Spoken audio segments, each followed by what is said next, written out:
Well, welcome. Thank you for coming again this evening. Tonight is the last one planned. Doesn't mean it's the last one ever, but it's the last one planned. And we're going to talk about digital privacy and digital security. And what does that mean? Well, it means a few things, and I'll kind of talk about what those are before we really dive in.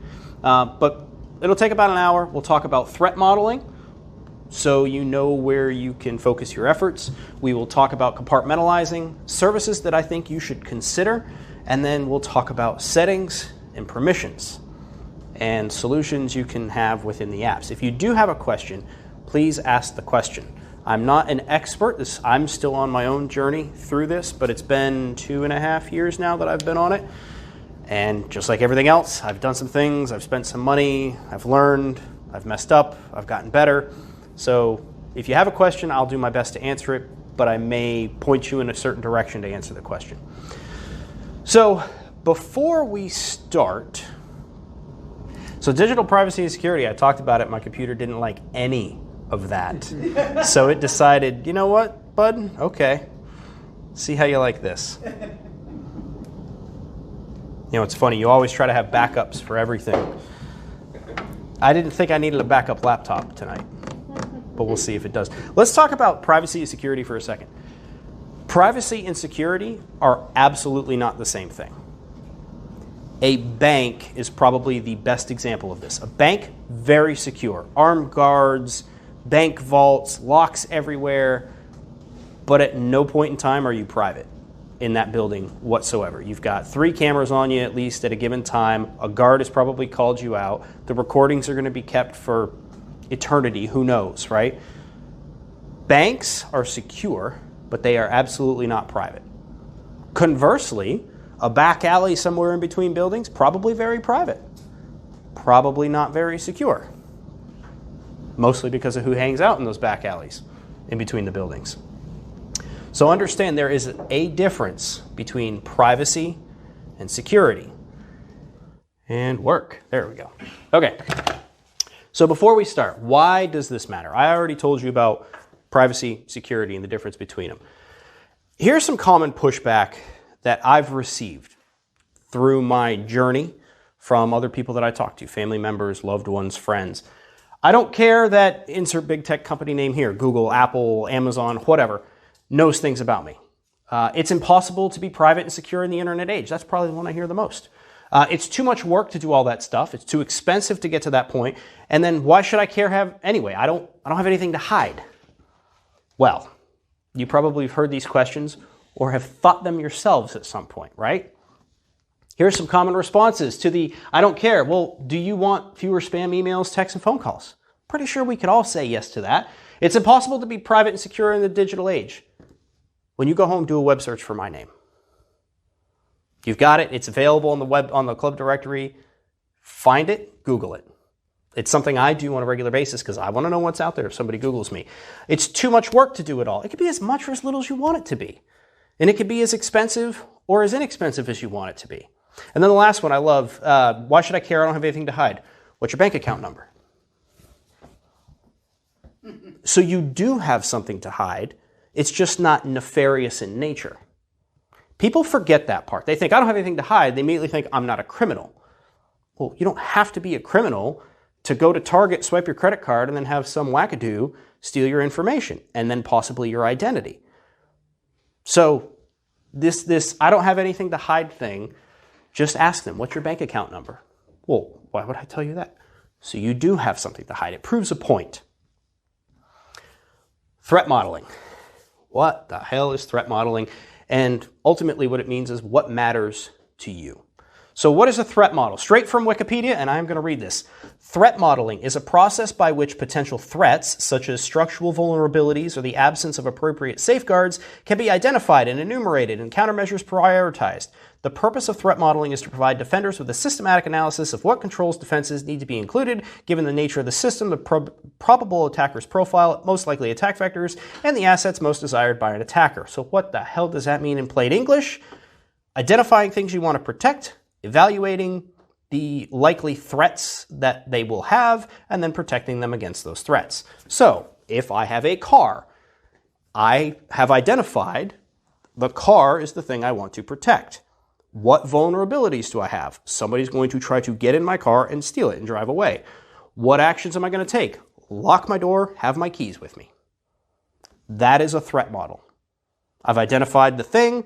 I've identified the likely attack that's going to happen. Somebody's going to try to steal it.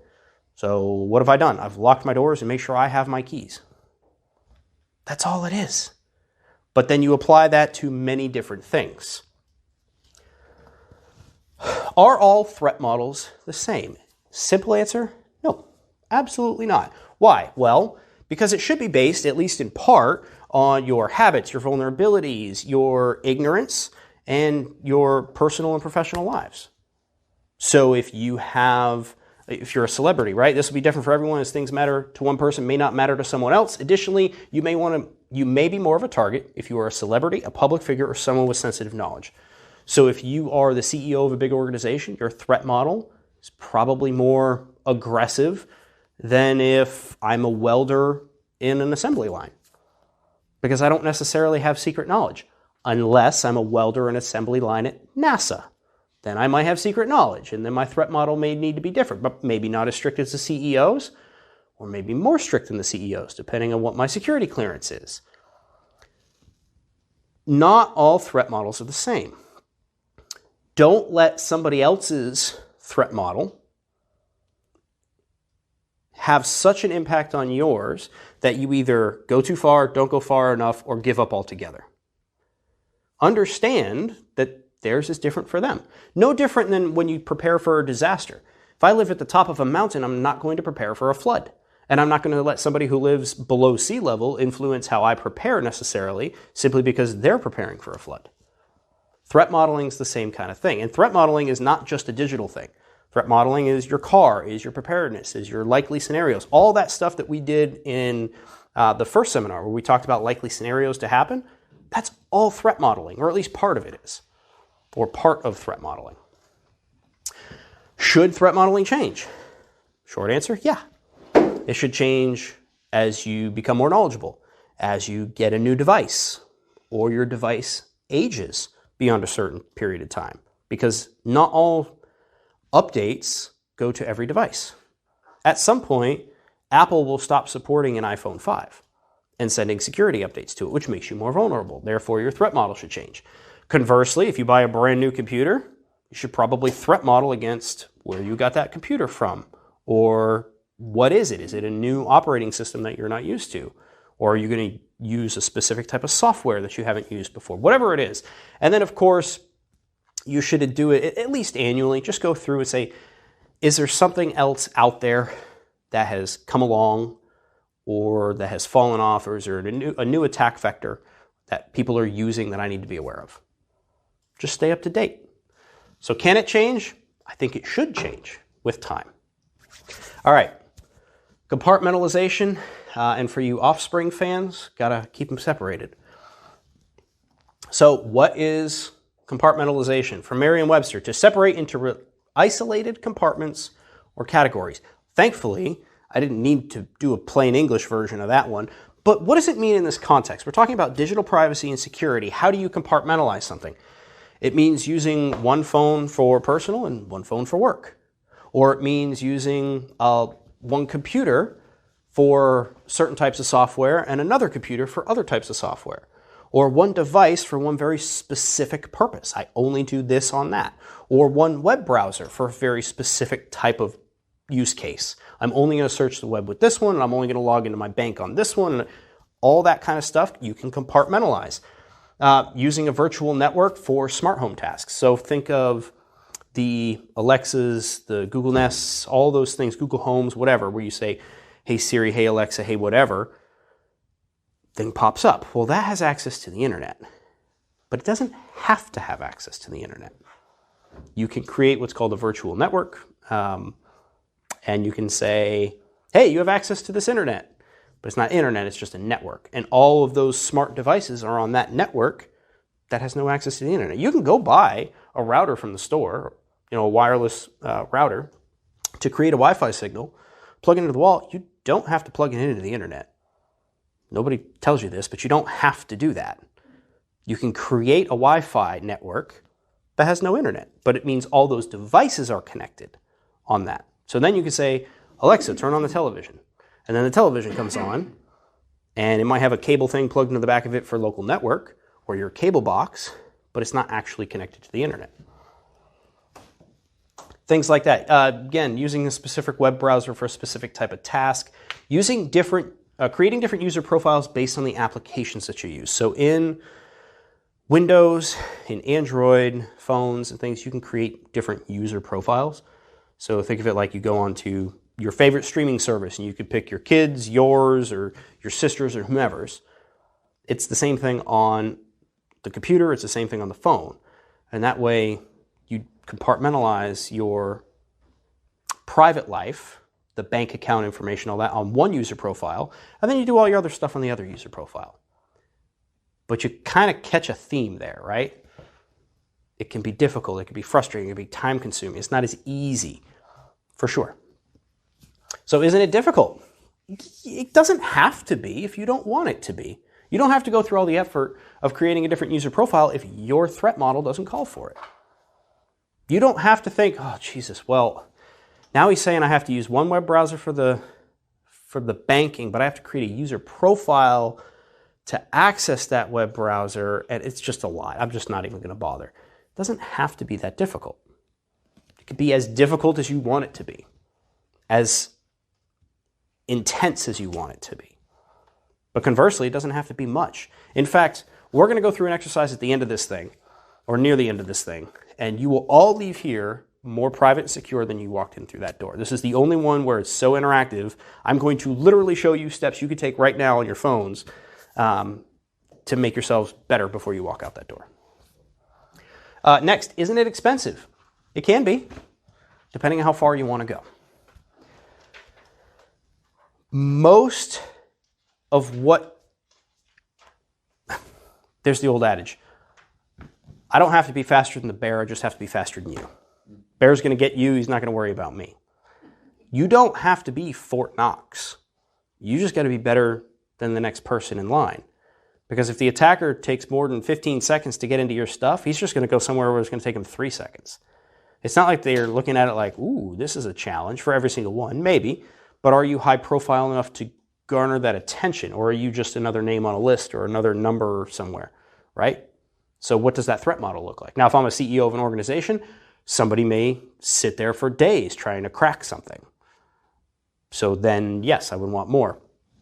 But if I'm just a welder at a shipyard, hey, just got to be better than the next guy. Just got to be faster than my friend. The bear will eat them. So, is it expensive? Most could be done with habit changes, truthfully. Think we talked about the home preparedness. A lot of what I said there was no cost, low cost, and expensive alternatives or ways to make your house safer, more secure. It's no different here. There's no cost, which you're going to do tonight, hopefully. There's low cost, which is maybe buying a more secure device or maybe paying for a service. And then there could be higher cost, which is paying for multiple services. And then you may not know this, but if you Google your name and you don't like what comes up, you could pay a company to basically sanitize the internet of your name. It's possible. I'm not saying it's cheap. I don't know exactly how much it costs, because I'm sure it's different for each use case, but it's possible. It's out there. If you don't like what shows up, pay somebody. They'll erase it for you. Free services do exist, but be careful. Is it really erased? That's a great question. Is it ever really erased?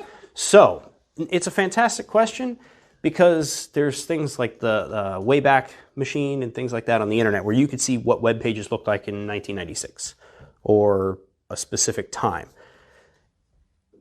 Is it ever really gone? No, not necessarily. But if it doesn't show up in a simple internet search, it's better than it was. Because if I can throw your name in a search engine, I could probably tell you your registered political party that you vote for. I could probably tell you your address, your age, your likely spouse, siblings, and offspring. I could probably tell you roughly what states you've lived in your life. And if there's some other information attached, I could go even deeper. Give an example. This was 2014 or 15. I once did a search for an individual, simple internet search. By the way, you're going to hear something if you go into this a little bit more. OSINT, which is open source intelligence. That's all it means. OS is open source, INT, intelligence. That's all you're doing when you search the internet for somebody. It's open source. It's out there. Anybody can look for it.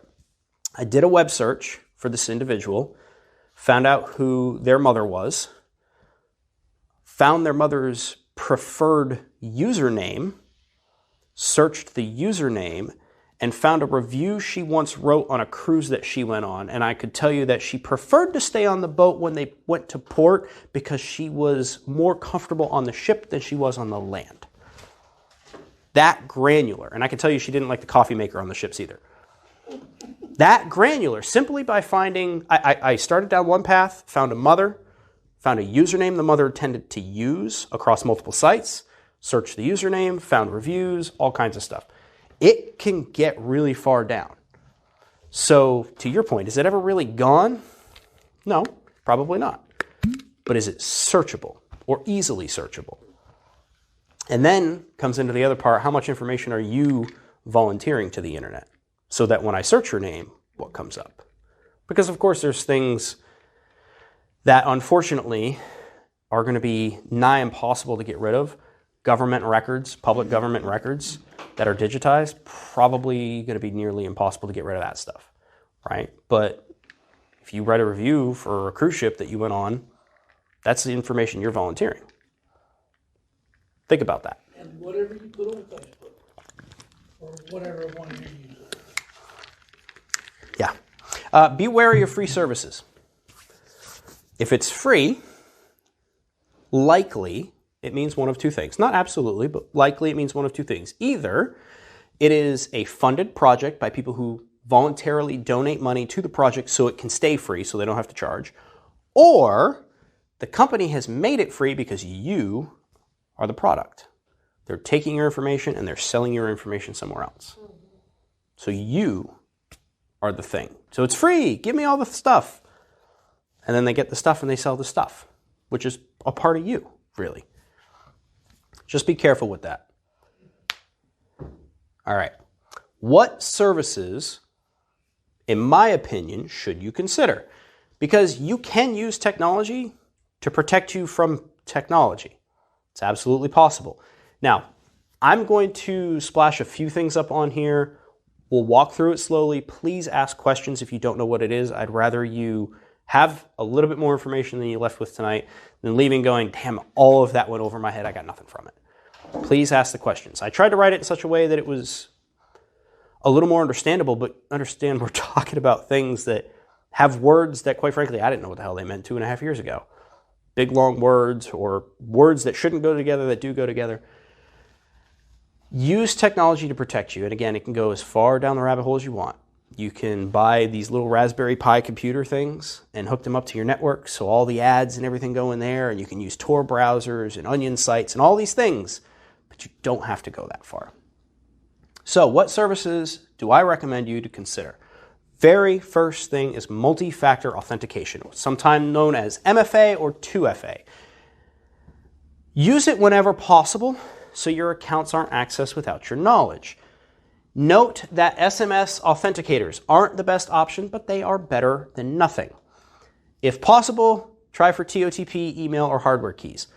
That's a lot of freaking acronyms I just put up there. So let me break this down for you. Multi-factor authentication or two-factor authentication. Likely you are already doing this and you don't even know it. You log into your bank on your phone. Your bank says, hey, we're going to text you a code. What number? That's two-factor authentication. The problem is that is SMS two-factor authentication. Well, why is that vulnerable? Well, because all I have to do is spoof your little card that's in your phone that says this is the phone number for this phone. If I can spoof that, I can get all your text messages. I can listen to your phone calls. I'll get your phone calls. So people have figured out ways to basically say, hey, 2FA, two-factor authentication, send me a text with a code. And then they've got your number.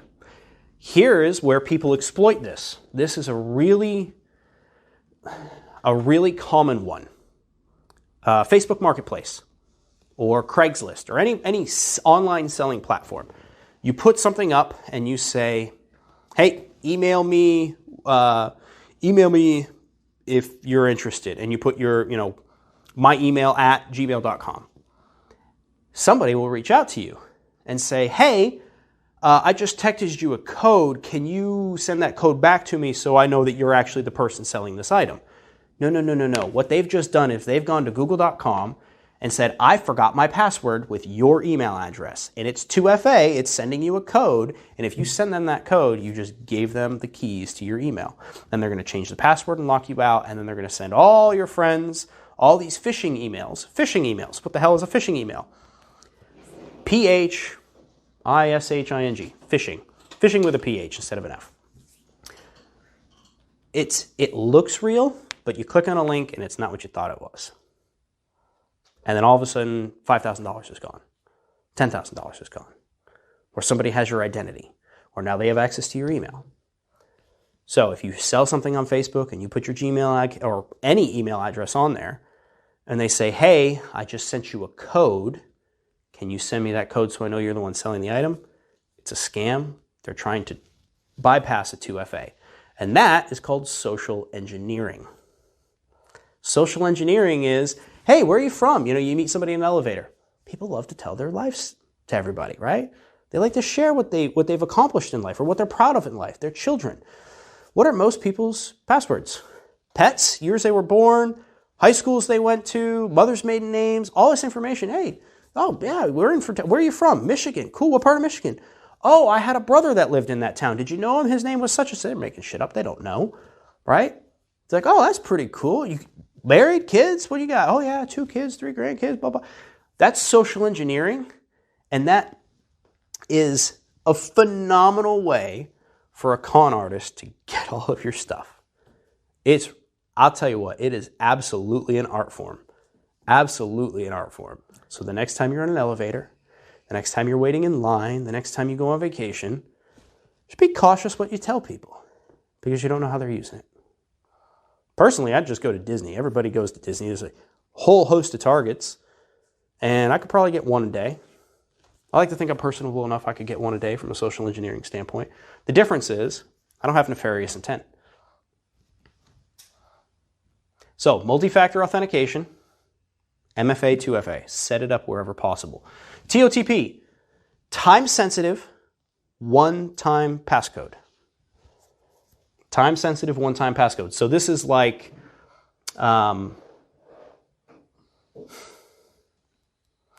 this would be like an authenticator app that you download for your phone. And the authenticator app, every 10 seconds, it's a rolling code. And every 10 seconds, the code changes, or 20 seconds, or 40 seconds, or whatever it is. The code changes. Time-sensitive, one-time password. So you try to log into your email says, what's the authenticator app say? What's that code, 6-digit code? And you got to punch it in before the time changes, because if time changes and then you punch it in, it's changed. Now it won't take it. Those are really good because it's really tough to crack those. Not impossible, but tough. Email, not a bad way, unless somebody's already attacked you and now you don't have access to that email address. Hardware key. What the hell is a hardware key?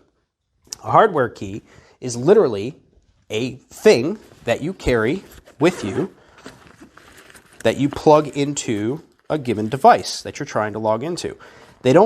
Not every service allows these or is set up to accept it, but if it is, it's something to consider, especially for your more sensitive things. Unfortunately, I wish banking institutions had this as an option, but a lot of them don't. And it's even more secure if you can't get it out of the bag that you put it in. I mean, you want to talk security, there it is. That's security. But basically a hardware key, I'll just show it this way, is this tiny little guy right there. That's all it is.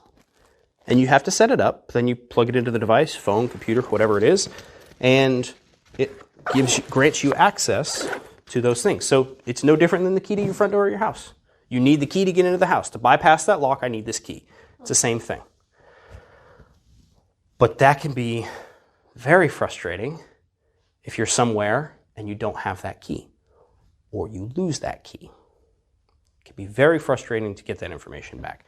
So TOTP is an authenticator app you can download on your phone. Don't worry, I will give you recommendations for what to use if you choose to go that route. And hardware key is literally a thing that plugs into the computer. The problem with cell phones is if you don't have it locked, if I can just walk up and unlock your phone, well, then I can, in theory, unlock the Authenticator app too. Or I could just access your email. So why would I need to go through the process of sending you an SMS if I could just get your phone and unlock it? Oh, well, mine is locked with my fingerprint. Great. Could knock you unconscious and use your fingerprint to open the phone.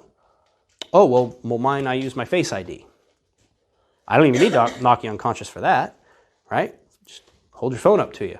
Push the button, it sees you, it's really quick. So as I'm taking your phone off the table, click the button, it sees you, I walk away, now it's unlocked. The other thing, when it comes to biometrics, and this has been fought in court, I don't know if it was in the US, but it was fought in court.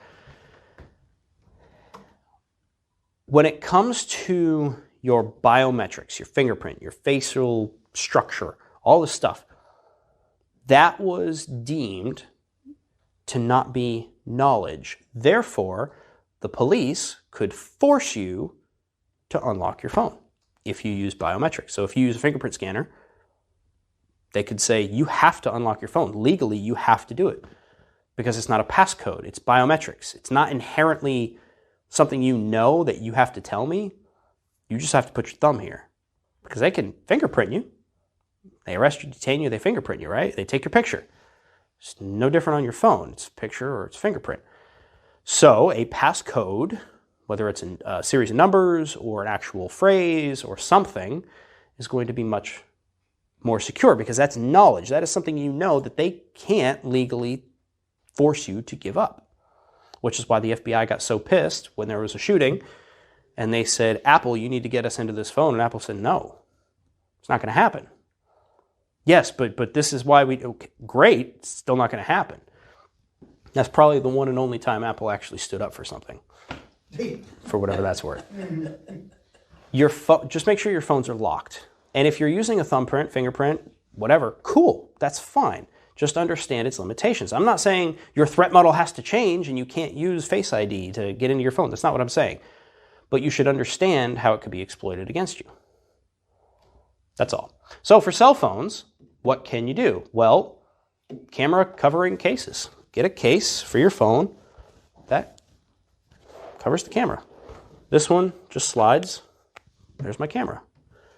You probably see people who, and you might be a person who, has a Band-Aid over the phone or over the camera on a laptop or something.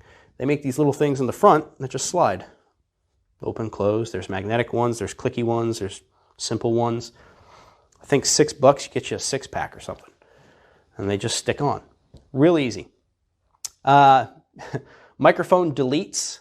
So what is a microphone delete? If you've got a phone that still has a 3.5 millimeter headphone jack, there's this little thing you plug in that tells the phone, hey, a microphone's plugged in, but there's nothing attached to it.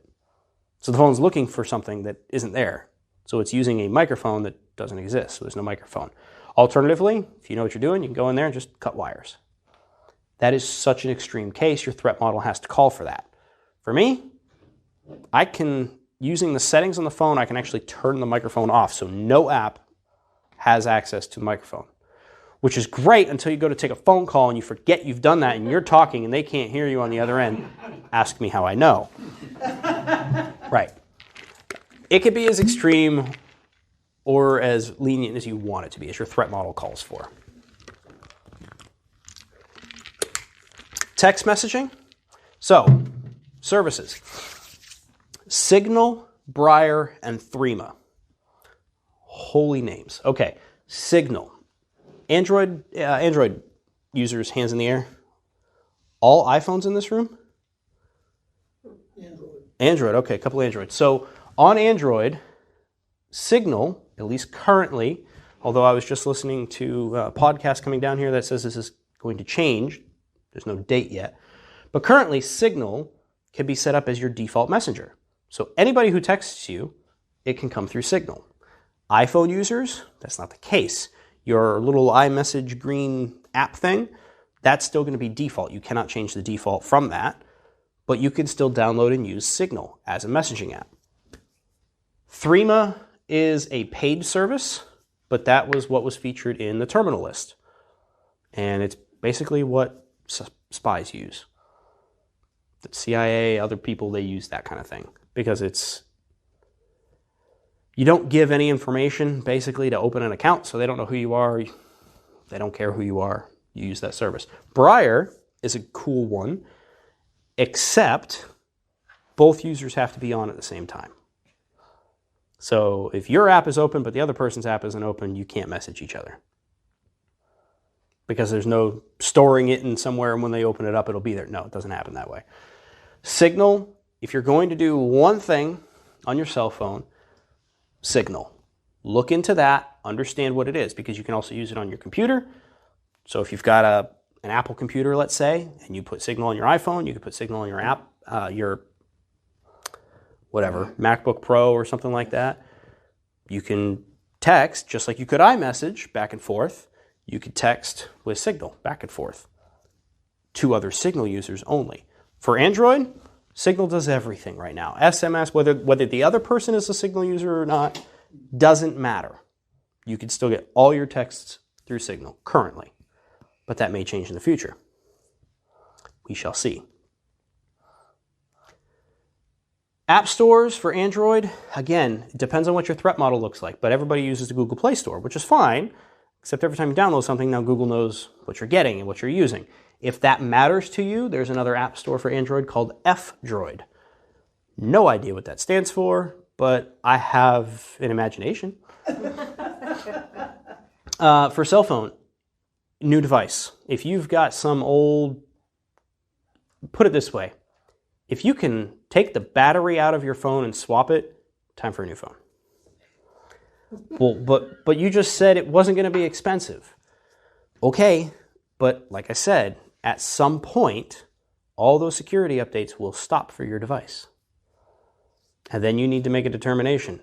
Am I still meeting my threat model? Am I still protected from my own threat model? And then operating system. If you've got an Android, you can use something called Calyx OS. Very involved. These kind of go in order from least involved and least knowledge needed to most knowledge needed. I have used F-Droid on my Android device, but I don't always.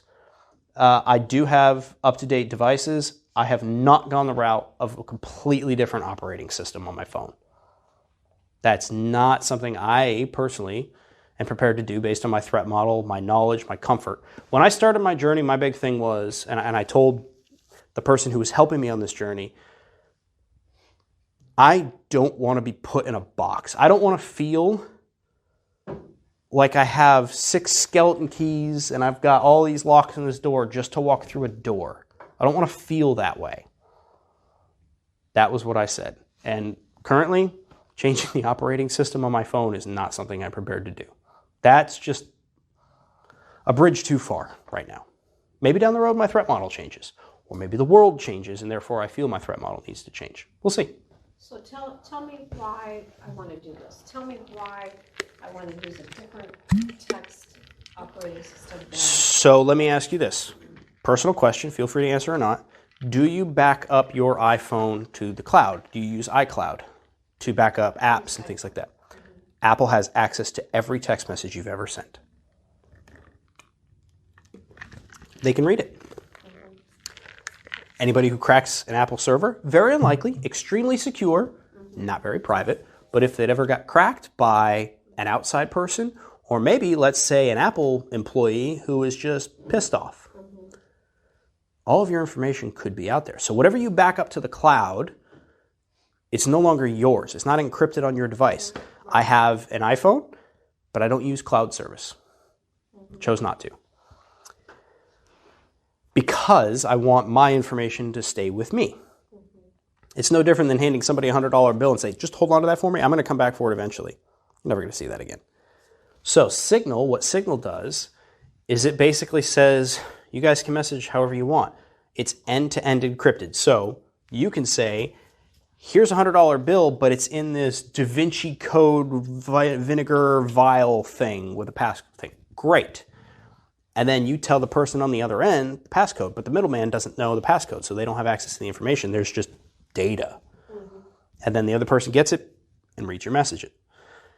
It encrypts it between the users, point-to-point encryption. You'll see that as P2P or P2PE. So point-to-point encryption. The benefit of Signal is even on Apple, anything that goes through the Signal app is encrypted. Apple has no access to that data. Not only does Apple not have access to it, Signal doesn't have access to it. They don't know what it is. So they're just a courier. They're the movie transporter. Rule number one, don't ask what you're transporting, right? Mm-hmm. They don't know what it is. They're just going back and forth. They have to log an IP address when you sign up because it's European law. And they have your phone number because they need to know where to send it. Outside of that, they don't really know anything about you. It's whatever you volunteer to them. So the benefit of something like Signal is that nobody knows what the information is except you and the person you're sending it to. The other cool thing, and there's a lot of cool things about Signal, you can turn on what's called disappearing messages. So after a week, or whatever that time is, 4 weeks, 2 weeks, 3 weeks, an hour, 5 seconds, that message disappears whether it's read or not. So you ever go through your phone, you're like, oh my God, look at all that. I've got literally every text I've ever sent going back to the day I got the phone. It slows the phone down because it has to store that information somewhere. You can kind of help that with that. The other cool thing about Signal, do you have children that use Android devices? No. Friends? They try to send you a video and it comes through as this grainy, 2004 shot on my whatever. The cool thing about Signal, Android to iPhone, doesn't matter. You can send whatever you want. You can FaceTime using Signal from Android to Apple. Doesn't matter because you're using the same service. Online services. Okay. Who uses Google.com to search? Or Google Chrome to just search? Hands up. 1, 2, 3. I use DuckDuckGo. DuckDuckGo. Oh, got an expert in the room here. No, I my like son it. set it up for me. I love it. I like your son. So consider changing your search engine. Why does that matter? Because Google collects every damn thing that they can. If you're going to change one thing, change your search engine. Your search engine can be Brave Search. What the hell is that? I'll get there. Don't worry. You can use DuckDuckGo. You do not have to go to the website to do this. You don't have DuckDuckGo.com. Enter, okay, now I can search. You can set default search engines inside your browser. Go to that little 3 lines in the top right, you click, go to settings, and then it says, what default search engine do you want to use? And DuckDuckGo's in the drop-down list. Here's the challenge. As with anything in life, there is a catch. Google has built its own search engine. So when you search for something using Google, certain results come up. Whatever they want you to see comes up. Depending on what you've searched for in the past, may curate what you see going forward. What part of the country, state, or county you're in may change the results that you get. Not necessarily what I would consider just, hey, I just want to know, is this a wart or is this a blister, right? Like, I don't know. I'm just searching. I just want to know if it's a wart or a blister. It's a very innocuous search thing. But guess what? Google's curating all that to you. DuckDuckGo is not its own search engine, but it anonymizes who you are to Bing. So it uses Bing.com search engine and basically anonymizes you. There are many more search engine options that are way more involved, harder to use, but those are the two. So DuckDuckGo is kind of the quick and easy one that I'd recommend. To get the other one, we have to go and get a different browser. So I'll tell you about that after. Secure email. Who uses Gmail in this room? I do. God, you guys not use anything? Do you have cell phones at this point? Jesus.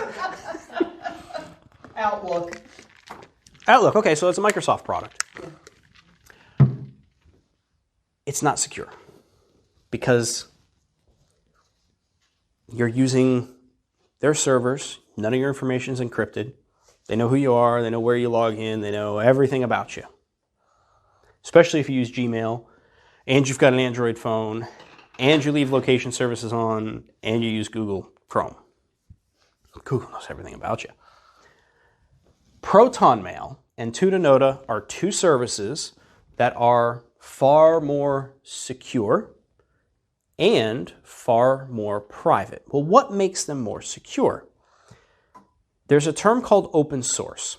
What that means is they're putting the information of their code out there so that people can review the code, so they know there's nothing nefarious going on. The other cool thing that does is somebody might say, hey, did you know there's a vulnerability here? Oh, Christ, no, we didn't. Thank you. They recode it, they lock that down. So they patch things through the help of the community. And there are far more people with good intent than far more people with bad intent. Open source is a great tool.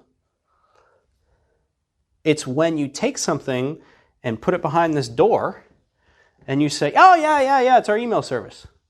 Well, can I just check it and make sure there's not like some gremlin in there reading everything that I send you? No, this is ours. It's proprietary. We can't let this get out. It costs us a whole lot of money. Makes me a little wary, right? That's like going to buy a car and the guy says, yeah, it'll do 0 to 60 in 2.5 seconds.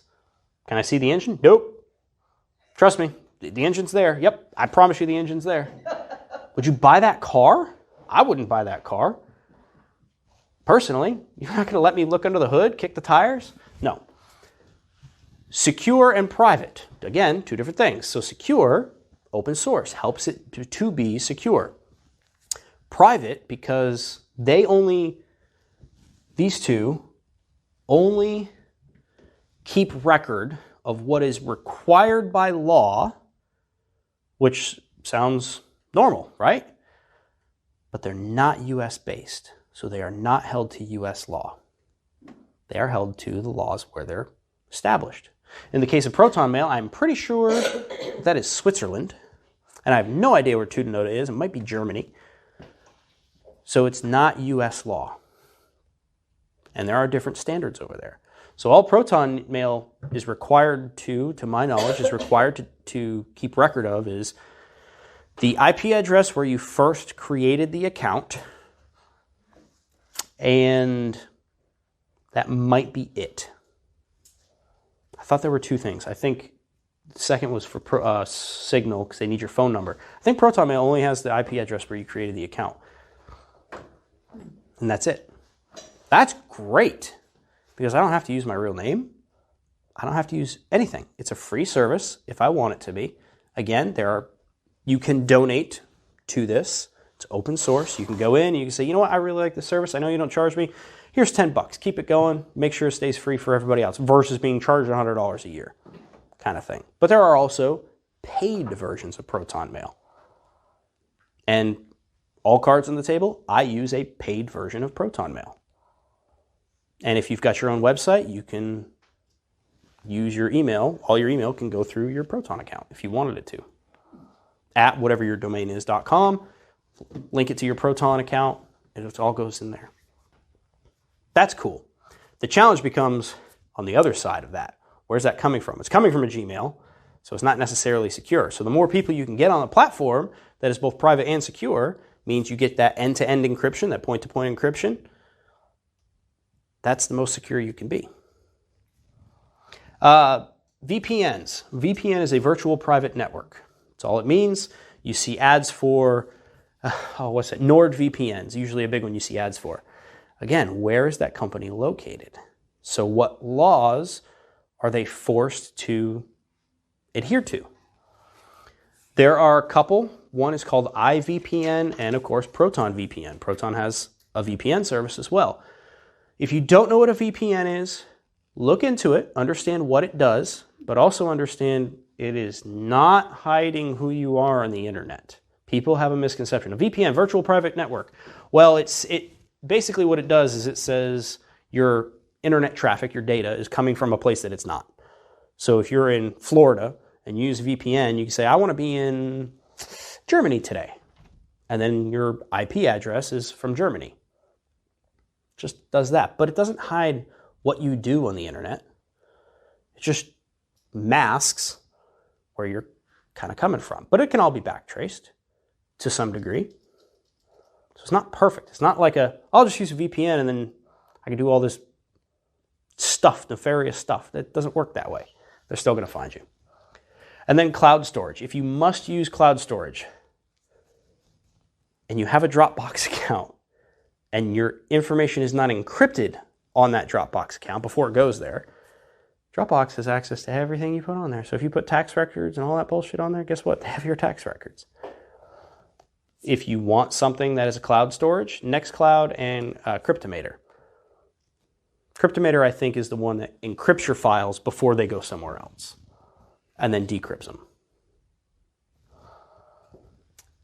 If you use Dropbox, just beware, or any cloud storage, iCloud, whatever it is, just understand that the information that you put out there is accessible, possibly, by the company that created the service.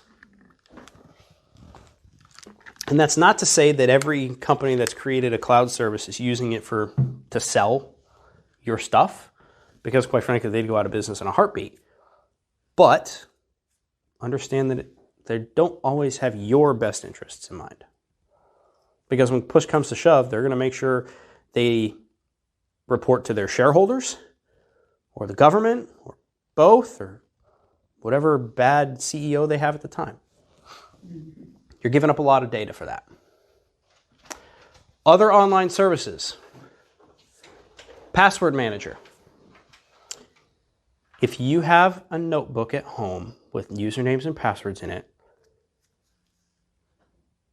get a password manager and burn that thing tonight. If you have an Excel document or a Word document with all your usernames and passwords in it, burn it tonight. You guys have Apple. I'm guessing you use the little Apple Pass thing on there for usernames and passwords. That's great. That is a password manager. You probably didn't even know you were using it. The ones that I like are Bitwarden and KeePass in that order. Bitwarden, super easy to use. KeePass, also very easy to use. Benefit of a password manager, you can create these really long, weird, whatever passwords, usernames, and it stores them for you. You don't have to remember, like when you get your brand new Wi-Fi modem and the password is just a bunch of random string of letters and numbers and weird symbols. That's what your password could be. You don't have to try to remember that. The password manager does that for you. Why is that beneficial? Again, social engineering. If I know your dog's name and I know the street you grew up on, and I know your mother's maiden name, I could probably find out a lot of information about you, and I probably could crack at least one of your passwords. Those are apps? So Bitwarden is an app you can download for the phone. It's a plugin for your web browser. I'll explain what a plugin is when we get to the web browser part. And it is app for the phone, plugin for the web browser, and a standalone service. You can go to their website and see it there too, if you wanted to. When you put a password in, it automatically saves it there? Yes. If you are saving passwords in your Google Chrome, your Safari, your web browser of choice right now, please stop. Please export that data if you can. Go in, hey, I want to see all my usernames and passwords. Export that data out somewhere, and then systematically go through that list and change your passwords and put them into a password manager. Why? Because there is a very simple attack that is literally a copy-paste. So go somewhere, copy this, go somewhere else, paste. It's an attack on your web browser that gives them access to any saved usernames and passwords, any saved payment methods, all of that stuff. And the password manager, Bitwarden, for example, can store more than just passwords. It can store payment information. It can store identity information, license, driver's license information and stuff like that. Whatever you want it to store, basically, it can store. It is secure. It is secure. It is open source. That's why it's secure. People go in, They pressure test it. They say, hey, here's a little bit of a vulnerability. Did you know about that? No, we didn't. Thank you. We'll patch it. And there's usually, there's bounty programs similar to safe cracking. Hey, if you can crack into this gun safe, we'll give you $10,000. Similarly, usually companies like this will do bounty programs where they say anybody can bypass our system in a certain amount of time, we'll give you $10,000 or $100,000 or however confident they are. Bitwarden's a good one. KeePass is another good one. If you use an Apple one, great if it's on all your devices, but if you ever use an Android or a Windows device, your Apple information password manager stuff probably isn't there. I wouldn't even know what a password manager is. If you ever have to log into something and it says scan your phone or Face ID to log in with your password, it's storing that password somewhere, but you're using your bio credentials to say, yes, I am who I am. Go ahead and put that password in. Well, that little prompt always like comes up all the time. Do you want to save your password? Yes, and I always say no. you could turn that prompt off. Okay. Yep. But I never have saved my passwords on the computer. Good. So, You got them written down or you got them memorized or something, right? And honestly, so here's the other thing. You probably have way more usernames and passwords out there than you even know. Because when I went through this process of going to a password manager, oh my goodness, I exported that list out of my browser because I was the same way. I stored all my usernames and passwords in the browser. The browser will take care of it. It's on my computer. How could somebody possibly get to that? And then I read about it. I was like, oh, crap. Yeah, I should probably take these off the browser. I exported it. It was a long list. Oh my God, over 100. Well over 100. And then I was like, okay, well, I don't use this service anymore. Go close that service down, shut that, cancel that, whatever, and then put the rest in the password manager. And when I did that, I changed those passwords to that weird long 61 character thing. So even I don't know it. So it is double blind. Somebody has a gun to my head and said, you need to give me your password for this site.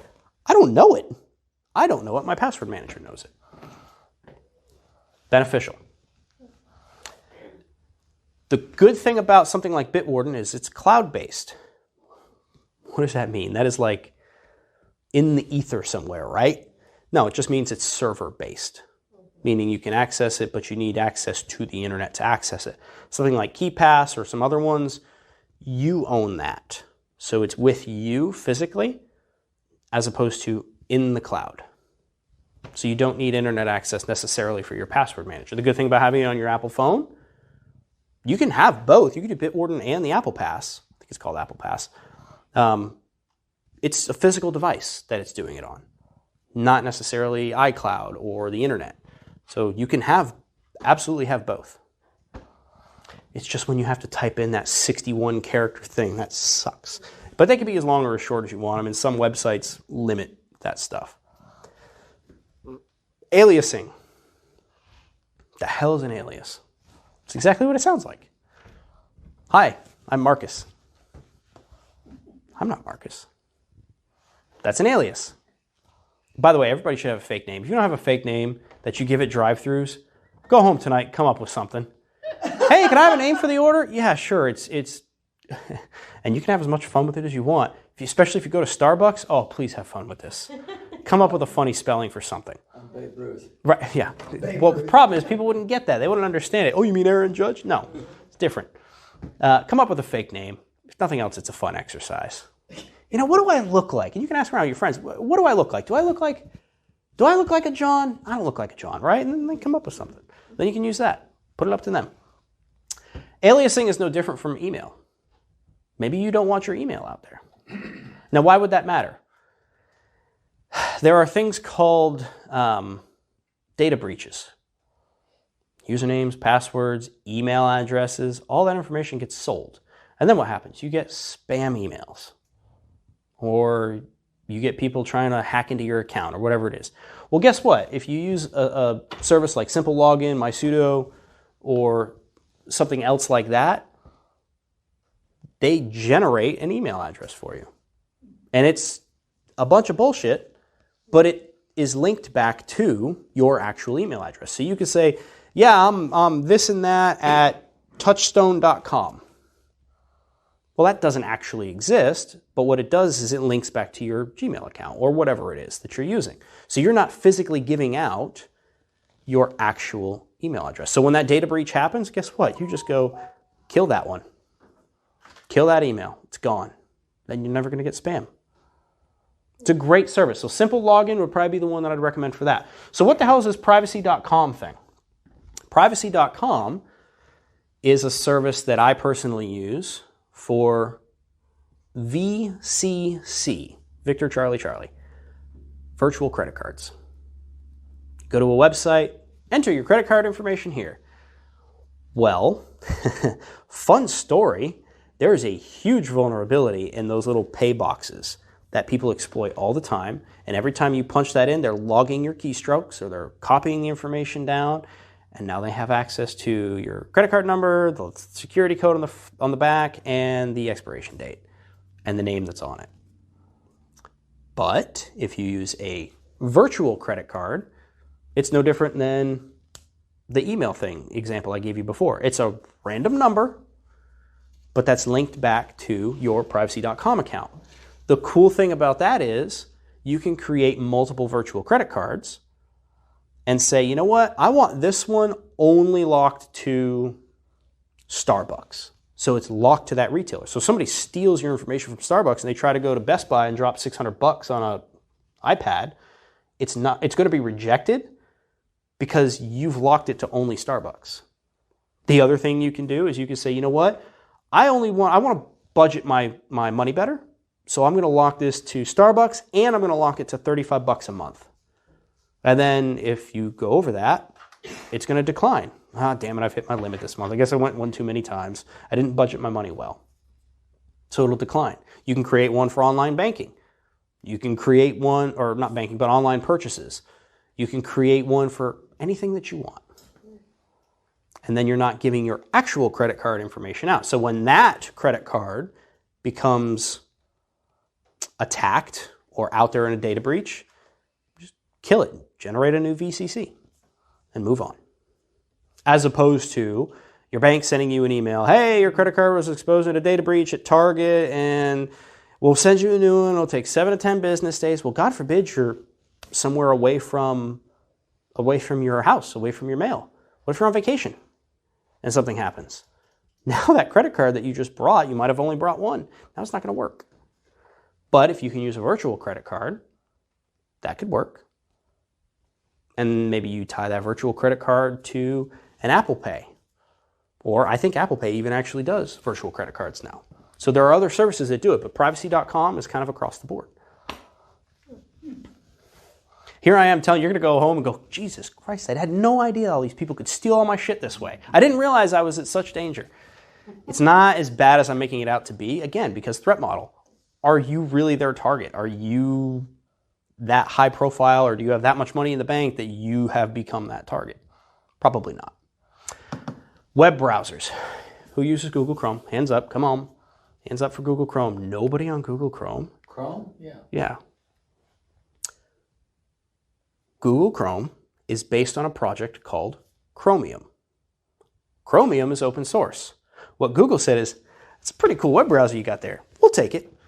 And then we'll stick it behind this door. We're going to add all of our other shit to it.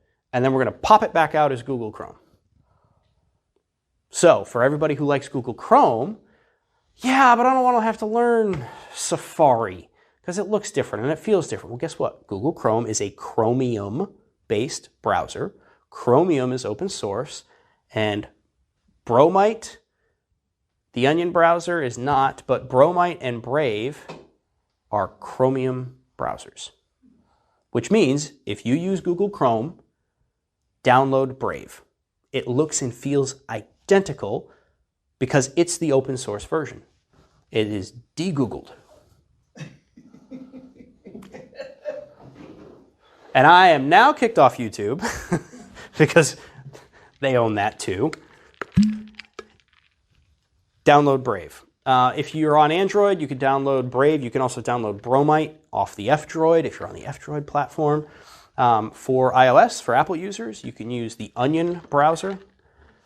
That is an alternative to Safari. Safari is actually not that bad, but it is still an Apple product.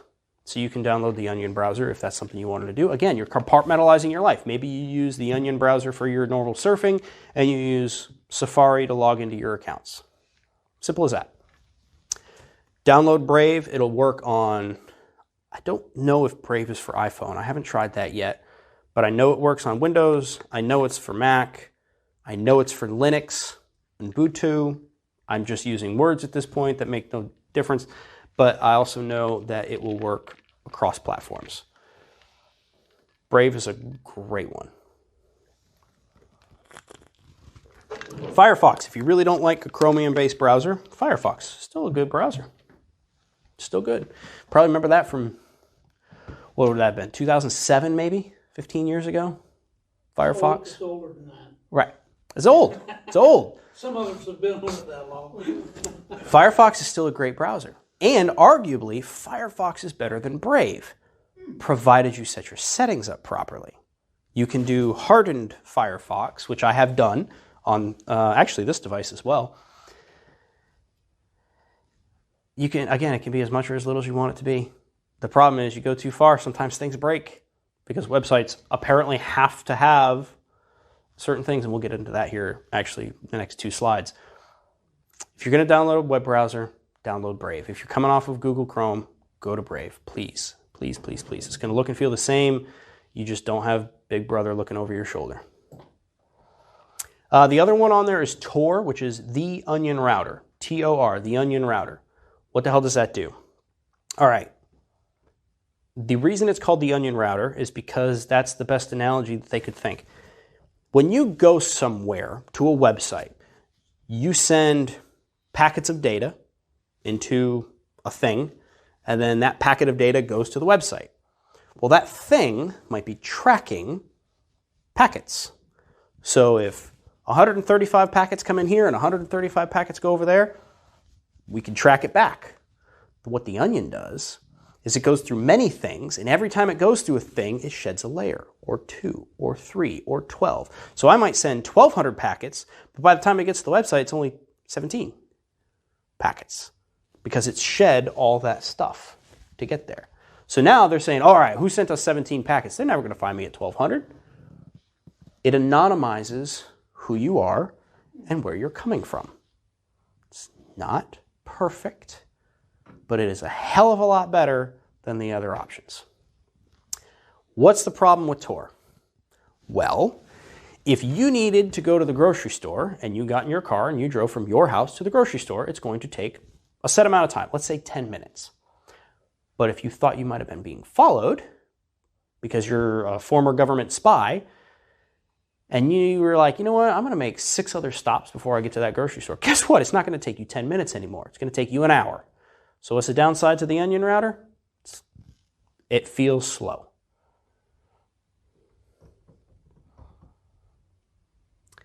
Also, some websites will absolutely say, we think you're fake. See you later. And they won't load, which is unfortunate. Browser plugins. I talked to you about plugins. All right, so if you're going to download Brave, let's say, these are the 2 plugins that I'd recommend. uBlock Origin and Bitwarden. What does uBlock Origin and Bitwarden do? Well, uBlock blocks all those stupid pop-up ads. It blocks those, do you accept the cookies for this website? It'll block all that crap if you want it to. And the cool thing about Brave is Brave also does that, so you're adding a second layer.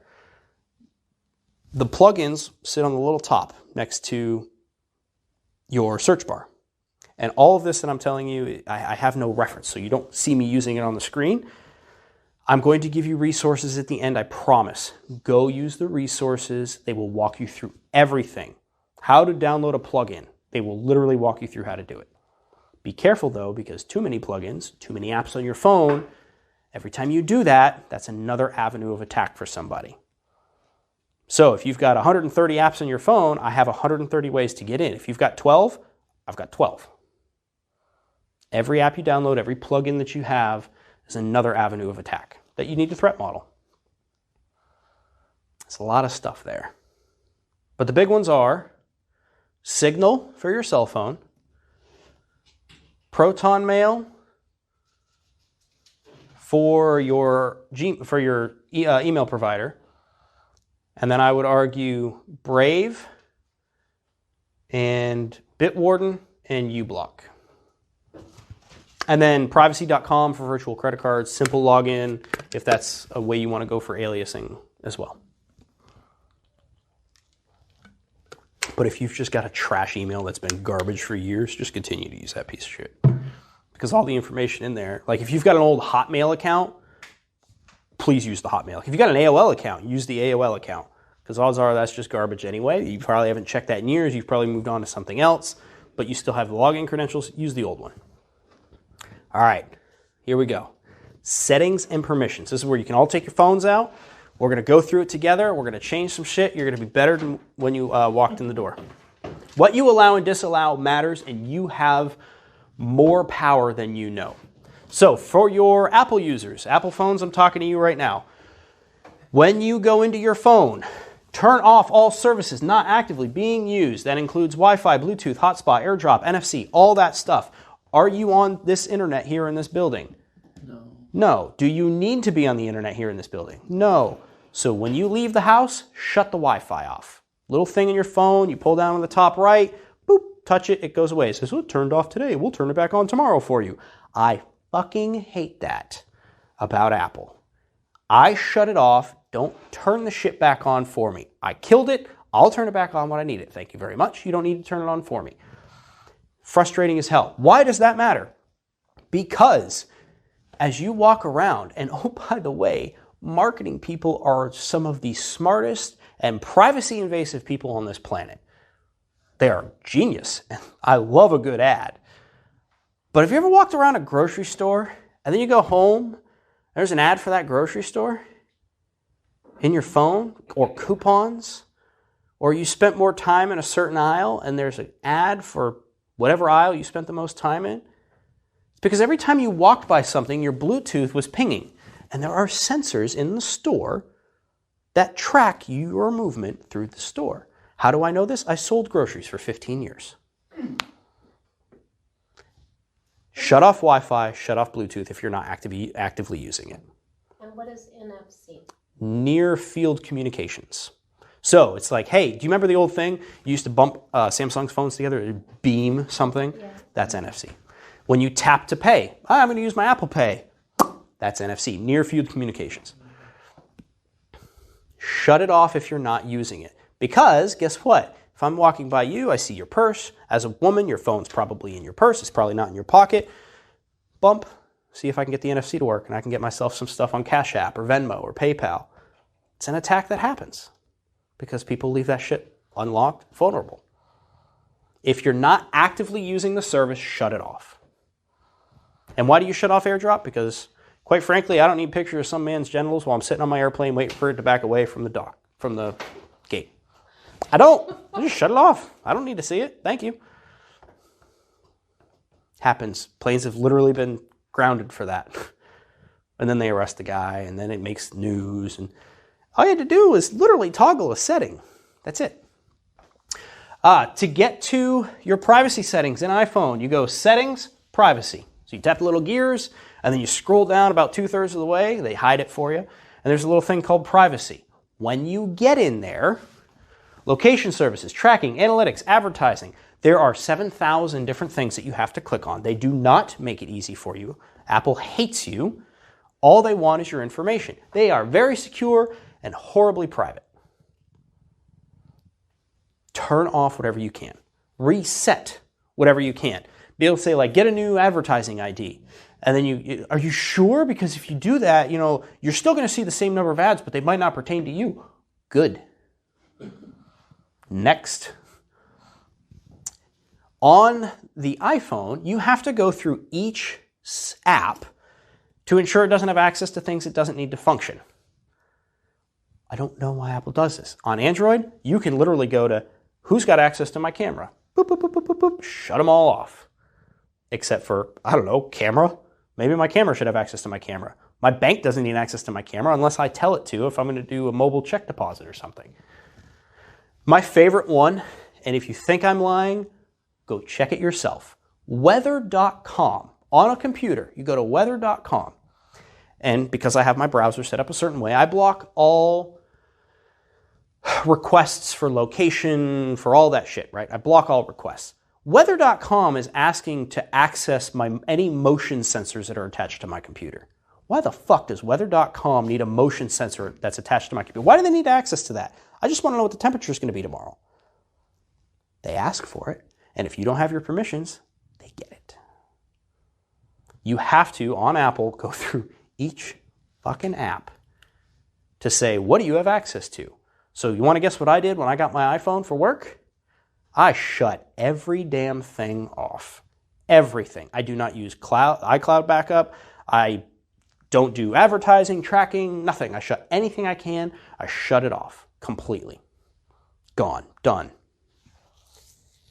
But guess what? If you try to access something that you killed access to, or you go to open the camera and you said, hey, don't use my camera, it'll ask you like, hey, can we have permission to use your camera? Oh, shit, yeah, I don't know why I turned that off. You can always undo it. Apple hates you. Also, consider disabling Siri. Why? Hey, Siri. Did I get anybody? Nobody? I probably got somebody on the internet because their voice may sound like mine. They always listen. It's called passive listening. You can read stories about people who have had a listening device, Amazon Echo, Siri, they're all guilty of it. It's not one worse than the other necessarily, depending on how you feel about the company that has it. It's always listening. If you ever talked about a product, right? Let's do a little social experiment, shall we? Purina Cat Chow. Purina Cat Chow. Purina Cat Chow. And now for the next 4 days, you're going to have fucking Purina Cat Chow ads on every website that you visit through Google advertising. Because your phone's listening. Because you've granted it permission to do so. You ever seen that? You go somewhere, oh man, we were just talking about that. Look at the ad. There's an ad for it right there. There's a reason for that. Those marketing people, genius. Privacy invasive. Really cool. Have I freaked everybody out sufficiently yet? So, an example, I'm on Apple advertising now, but the personal ads are not turned on. Good. Okay, Can you request new advertising ID? But I still get. You absolutely will, because Apple gets paid by somebody to send you ads. They're just not going to be relative to you anymore. Are you sure? Yes, of course I'm sure. It's turned off, but I still. Can you? I didn't know it was turned off. I just Good. noticed that I just Can you didn't- request a new advertising ID? Is that something you can do on there? It just says view ad targeting information, but then it says personalized ads, and you can activate it or not, and it's been off. Good. But I still That's good. get personalized ads. Because your access to your microphone and all those apps. Because it's Google advertising Okay. that does that. Okay. That has nothing to do with Apple. Okay. It's frustrating as hell. Trust me. When again, I've been through this journey 2.5 years, and every time I uncover a rock, there's more worms. Which is great if I'm fishing, but if I'm not fishing and I'm trying to build a house, it doesn't really help me. So that is iPhone. All right, Android, you ready? Same kind of thing. Turn off all our services not actively being used. For Android users, it's a little different. Settings, privacy, permission manager. The cool thing about permission manager, it lists microphone. 18 of 35 apps have access to this microphone. Then you can just go through and say, nope, nope, nope, nope, nope, nope, nope. That's the good thing about Android, is a little more customizable. Location services, tracking, analytics, advertising. Oh, hey, the one thing I didn't mention, location services on Android, when you pull down from the top middle, you've got a bunch of different options and those little blue things you can toggle on and off like airplane mode. There's one called location services. It looks like a Google Maps thing. Turn that off. If you're not actively using Google Maps, turn that thing off. Because otherwise it's just constantly tracking you. Well, yeah, but so's my cell phone provider, because I'm hitting a cell phone tower. Yes, but they don't have GPS coordinates on you. They have a triangulated position on you, but not GPS coordinates. Turn off location services, which is drag down from the top, it's a little thing. Turn off location services on Android. On Apple, I don't think that's an option, at least not to my knowledge, not one that I've found yet. I think you got hotspot, hotspot, Bluetooth, airplane mode, and Wi-Fi in that 4 little thing, and then you have to open up the settings to get to anything else. Now, on Android, again, you go through each category to ensure the apps don't have access, they don't need to function, and then also consider disabling Bixby if you have a Samsung device, or Google if you have a non-Samsung Android device. Consider disabling that stuff. Because again, all it's doing is listening to you. And quite frankly, I don't listen to me when I talk sometimes, so they don't need to do it. So if you turn off something like the microphone, if you just turn it off, does that kill it if you use it when you're talking to somebody? Yeah. You're saying from the top drop-down, pull-down list? Yeah. Yeah, it turns it off for everything, which can be beneficial if you're in a place where you're like, you know what, I just don't need this thing listening to me right now. I just want as much privacy as I can get. You pull down from the top, you toggle it off. But to get to what has access to the microphone, that's Settings, Privacy, Permissions Manager. And then you'll see microphone. 18 of 35 apps have access to microphone. Or Then have. I can turn it off to the apps Correct. that I don't want to have. The cool thing about Android is you can turn off based on the thing that's being accessed, in this case the microphone, or you can, there's a little thing that say, see all permissions for this app. And then you can click on that and say, oh, why does my camera have access to my location services? I don't care where the camera doesn't need to know where the picture is taken. I'll look at the picture and figure out where it was taken. Thank you very much. For Mac OS, almost identical to the iPhone because it's very similar platform. So if you've got a Mac, nobody's sitting here with their computers, but basically if you've got a Mac, it's all the same stuff. And you see the common theme so far across all three, which is turn off all services not actively being used. It's common sense, right? I wouldn't get up in the morning to brew a pot of coffee and immediately turn on the outside light. Like the sun's up. Why do I need the outside light? I'm not actively using that. Turn it off. For Windows, it's going to be a little different. Settings, privacy, security. This is Windows 11 anyway. Location services tracking. Go through each app permissions category. Ensure apps don't have access to things they don't need to function. It's that easy. And then consider disabling Cortana because she is absolutely useless. I think Siri's bad. Cortana is laughable. All right. Now for your web browser. For your web browser, I just put general up here. As opposed, I considered going through Safari and Brave and Firefox and Tor and all that stuff. And I said, you know what? It's really all the same stuff. Again, turn off any tracking services or ad services or anything like that. Turn it all off. And reset whatever you can reset. Disable autocomplete of web address. Why does that matter? Well, because it doesn't autocomplete necessarily to what you want it to. And you might end up somewhere you don't want to be. Disable login credential, payment method, and address and location saving. Why? Well, very simple. If somebody else gets access to this computer and they can open the web browser, which they can do with a double click, I don't want them to have access to all my payment methods. I don't want them to have access to all my usernames and passwords or every location I've ever searched before for directions or whatever it is. Clear your browsing data and cookies and other site data regularly. Threat model this.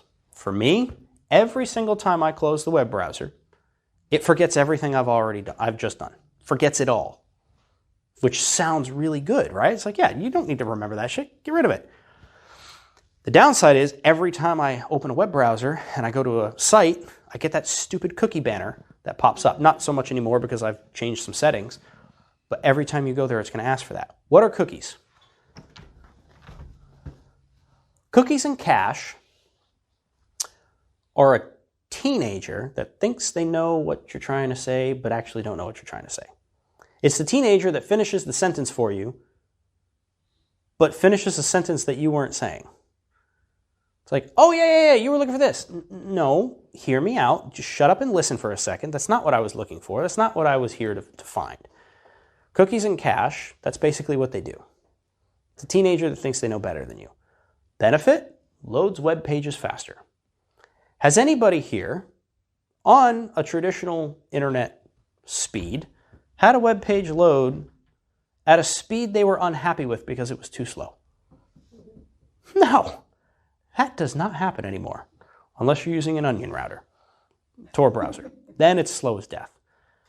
But Out of 56K dial-up modem, oh yeah, I'll take all the help I can get. Today, if it loads in 3 seconds versus 2 seconds, doesn't bother me. In today's day and age, cookies, cache, they're designed to help load web pages faster and identify who you are. It's called fingerprinting. You don't need it in today's day and age. At common internet speeds, even the slow one from today's providers are still fast enough that you'd be hard pressed to actually see a discernible time difference in loading a web page. Disable all permissions to all sensors. Again, weather.com does not need access to the motion sensors on your computer if there are any. So there are many, many, many more. Privacyguides.org is going to be a huge resource for you. Privacyguides.org covers more than just web browsers, computers. They cover basically anything that is digital, they cover. And they can literally step by step, this is how you should change your settings per their recommendations. But understand that their threat model might not be the same as yours, but I tend to err on the side of being more cautious and locking it down because I can always unlock it again versus being too nice and just telling people everything and then getting all my shit stolen. All right, final thoughts. Good Christ, this was a long one, but it was a fun one. So what do we do after all this? There are many helpful resources with more detailed information. A couple that I recommend, techlore.tech, privacyguides.org, thenewoil.org. What is that thing on the right? Do you guys know what that is? It's a QR code. What is a QR code? A QR code is something that you can scan and it takes you somewhere. So the way it works is you grab your phone, you open your phone's camera app. Most smartphones now, most every smartphone now, you just open the camera app, you literally point the camera at it, you don't even have to take a picture. Little thing pops up, you tap the thing, it takes you to that website. Done. QR codes, that's how they work, that's how they were designed to work. So what looks innocuous, right? This funny looking square thing, you see them at gas pumps, you see them at the fucking bank, you see them commercials on television. Restaurants. Hey, check out our menu, just scan this. Couple things. One, you don't know where the fuck it's going because I can't read that. I don't know what the hell that says. Two, there's usually tracking information involved in that. Where the QR code was, how many times it's been scanned, how many times you have scanned a QR code. And oh, by the way, by scanning that, you might also unknowingly be granting permissions as part of it too. You all passed the test. Because at no point, while I was explaining that, did I tell anybody to scan that. I never told you to scan the QR code. But what I did provide you is all the stuff on the left, which you can physically write down without ever having to open your phone's camera app. You didn't have to do it. So everybody passed. Good job. Don't scan QR codes. So what did we learn? Habit changes. Don't let your guard down. Even in an entrusted environment, don't let your guard down. Now, I don't have any nefarious intent. Obviously, I made a funny video. But you might have someone else who says, can you sign this petition? All you have to do is scan this code. It's an electronic sign. It's a new thing. You don't actually have to physically write pen because COVID. We can't have you touching pens anymore. So you scan the QR code. It's social engineering. That's what it is. And then you scan the code. Don't let your guard down, even in an entrusted environment. You go to a restaurant. Well, actually, we don't have menus. You have to scan this code to see the menu at this restaurant. Honey, let's go to McDonald's. Don't succumb to social pressures that undermine your work. So what could have happened if this room was full of young people and one person saw one person, scan the code? Oh, shit, yeah, I should do that too. Social pressures. One person does it, it's cascade effect. Everybody does it. Don't succumb to that. Don't sign up for services that aren't necessary. Don't go in and say, you know what? I should really look at this thing because everybody's doing it. And you know what? Yeah, it's not bad, but I've got 3 other emails, but I suppose I can get a Proton Mail account too. If you don't want Proton, don't do it. The cool thing about Proton is they have the Gmail Easy button. which is literally you can import everything from your Gmail account into this, so you have all your history. You don't have to worry about it. It'll all go there. Close all accounts that are extraneous or no longer needed. I kind of already talked about that. Delete and remove all apps and software that you don't use from your phone. Talked about that, right? If you've got 135 apps, it's 135 different ways for me to attack your phone. Regularly review and test your measures. I'm not saying try to hack yourself, but stay up to date on new threats and resources. And say, you know what, hey, there's a new threat. Target had another data breach where people's credit card information got stolen. Review and test my measures. Go check my bank account. Make sure nobody stole mine. Right? And did I use a privacy.com credit card when I bought that stuff last time online? Or did I use my actual credit card when I bought it online? All that stuff. And then final comments. You will likely find that enhanced digital security and privacy comes at the expense of convenience. It's just how it works. I didn't say I like it, but that's how it works. Again, if you're going to do something, err on the side of going too strict because you can always back it off. And then you might find, honestly, you're like, oh man, I went really strict. And then you find, oh, actually, I didn't go as strict as I thought I did, or that wasn't nearly as strict as I thought it could have been. I can go further. But go more strict than you think, you can always back it off. And at some point, you will likely feel overwhelmed and burned out on all this. Hopefully not right now. But stay the course. I have felt this way. Over the last 2.5 years, I've probably felt this way every 4 months. I get to a point where I hear stuff and I'm like, oh my God, it's another thing I need to protect myself against. You're going to feel overwhelmed. You're going to feel like, again, go back to that very first slide. Well, yeah, but how can I even do this? The internet, in the age of the internet, how can you actually be private secure, right? Realistically.